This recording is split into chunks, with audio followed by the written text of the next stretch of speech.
የግጥሜ ርዕስ ጨፋሪው ሸበላ በኤድስ ተበላ የሚል ሲሆን ይህንን ግጥም የገጠምኩት በ1988 በእኛ አቆጣጠር ነው።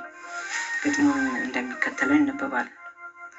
ቦታ አልበቃ ብሎት እንዲያ ሲወራጭ በየቡና ቤቱ ውስኪውን ሲራጭ ከዚያችን እረፍት መቼ አግኝቶ ላጅሬ አይምሬው መቼ ቦታ ሰጥቶ አይደክመው ነበር ተኝቶ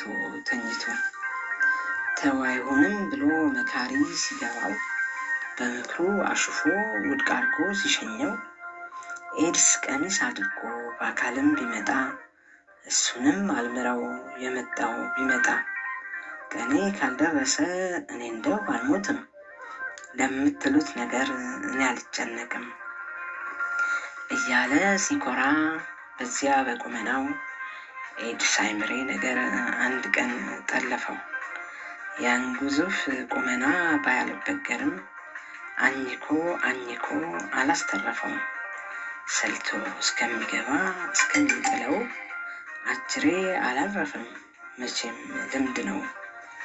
በአንድ በኩል ደግሞ አርግዞ በቀልን ያስነካው ጀመረ እንደ ድሮም ባይሆን እኔ ከሞትኩ ብሎ ሌናን ለመበከል እየተታጣረ ሌትና ቀን ሳይል ብዙ ሰው ለከፈ እየተሯሯጠ ቤት እስከሚውል ድረስ እስከተቀመጠ ቀናት ተቆጠሩ ብዙ ጊዜ አለፈ ሸበላው ተረቶ ልቡ ከሰነፈ።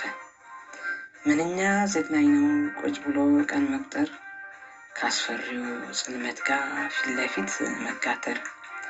ጊዜው ደረሰና ሸበላው ተሸኘ ከሱ የጨፈሩትን እሪ እያሰኘ። እንግዲህ አንዴ አልፏል ፋይዳም የለውም ምክርን ላልሰማ ላሻፈረው ሰው።